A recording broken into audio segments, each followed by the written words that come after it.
Hi everyone, welcome back to our class. In today's class, we are going to discuss chapter 6, My Grandmother's House by Kamala Das. So let's begin. My grand mothers house എന്നുള്ളത് ഒരു പോയമാണ്, അതായത് ഒരു കവിതയാണ്. കമലാദാസ് എന്ന കവയിത്രി പോയിട്ട് സന്തോഷകരമായി ആസ്വദിച്ചിരുന്ന തൻ്റെ കുട്ടിക്കാലത്തെക്കുറിച്ചും തൻ്റെ മുത്തശ്ശിയെക്കുറിച്ചും അന്ന് താമസിച്ചിരുന്ന വീടിനെക്കുറിച്ചും ഒക്കെ ഓർക്കുന്നതിനെക്കുറിച്ചാണ് ഈ ഒരു പോയത്തിൽ പറഞ്ഞിട്ടുള്ളത്. തൻ്റെ കുട്ടിക്കാലവും ഇപ്പോഴത്തെ ചുറ്റുപാടുകളുമായി ഒരുപാട് അന്തരമുണ്ടെന്നും, അതായത് ഒരുപാട് വ്യത്യാസമുണ്ടെന്നും പോയറ്റായിട്ടുള്ള, അതായത് കവയിത്രിയായിട്ടുള്ള Kamala Das my grand mothers house എന്ന കവിതയിലൂടെ പറയുന്നു.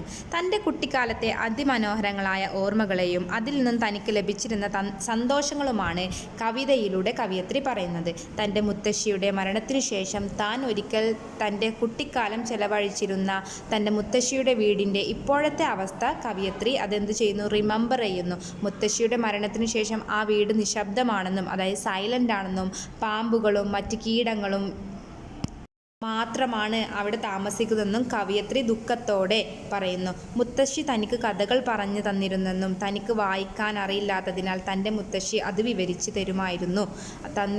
അതായത് കവയിത്രിക്ക് എന്തായിരുന്നില്ല, വായിക്കാനൊക്കെ ബുദ്ധിമുട്ടായിരുന്ന സമയത്ത് എന്തായിരുന്നു, കഥകളൊക്കെ വായിച്ചു കൊടുത്ത് നമ്മളുടെ കമലാദാസിന് നന്നായിട്ട് വിവരിച്ചു കൊടുത്തിരുന്നു.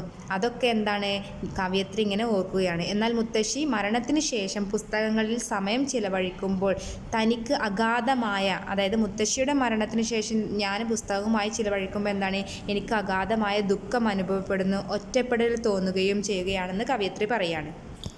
പിന്നീട് എന്താണ് കവയിത്രി ഇതിലൂടെ പറയുന്നത്, തൻ്റെ ആ വീട്ടിൽ പോകുവാനും ജനാലിലൂടെ അകത്ത് നോക്കുവാനും അതിൻ്റെ ചുറ്റുപാടിൻ്റെ സൗന്ദര്യവും സ്വരവും ആസ്വദിക്കാനും താൻ ഒരിക്കൽ കൂടി ആഗ്രഹിക്കുന്നുണ്ടെന്നും കവയിത്രി ഈ എന്താണ് പോയത്തിലൂടെ നമ്മൾക്ക് വ്യക്തമാക്കി തരികയാണ്.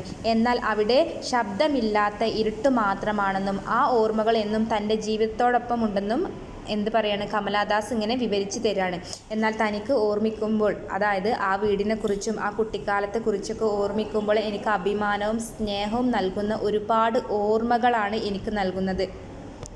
ഇതൊക്കെ കമലാദാസ് പറയുന്നതോടൊപ്പം എന്ത് പറയുന്നുണ്ട്, ഞാൻ ഈ ഓർമ്മകളും കഥകളും ഒക്കെ എൻ്റെ മക്കൾക്ക് പറഞ്ഞു കൊടുക്കുമ്പോൾ അവർക്ക് എന്താണ്, അവിശ്വസനീയമാണ്, അതായത് അവർക്ക് വിശ്വസിക്കാൻ തോന്നുന്നില്ല എന്നുകൂടി നമ്മളുടെ കമലാദാസ് നമുക്ക് പറഞ്ഞു തരുന്നുണ്ട്. തൻ്റെ മുത്തശ്ശിയുടെ മരണത്തിന് ശേഷം താൻ വളരെയധികം ദുഃഖിതയാണെന്നും അന്യരുടെ വീടുകളിൽ കയറുന്ന, അതുപോലെ അന്യരുടെ വീടുകളിൽ കയറുന്ന ഭിക്ഷാടനെ പോലെ സ്നേഹത്തിനായി കേഴുകയാണെന്നും കവയിത്രി കവിതയിലൂടെ നമുക്ക് വിവരിച്ചു തരികയാണ്. അതായത് എന്താണ് പറഞ്ഞിട്ടുള്ളത്, അതായത് മുത്തശ്ശിയുടെ മരണത്തിന് ശേഷം ഞാൻ വേറെ എവിടെയെങ്കിലും പോവുകയാണെങ്കിൽ, വേറെ വീടുകളിലൊക്കെ പോവുകയാണെങ്കിൽ എന്താണ്, എനിക്ക് അവിടെ ഒരു ഭിക്ഷാടനത്തിന് പോകുന്ന പോലെ ഫീൽ ചെയ്യാണ് എന്നുള്ളത്.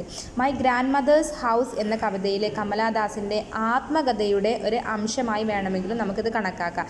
അതായത് ഇതൊരു ഓട്ടോബയോഗ്രഫി ആയിട്ട്, അതായത് നമ്മളുടെ കമലാദാസിൻ്റെ ഓട്ടോബയോഗ്രഫി ആയിട്ടും നമുക്ക് വേണമെങ്കിൽ കണക്കാക്കാമെന്നാണ് കേട്ടോ.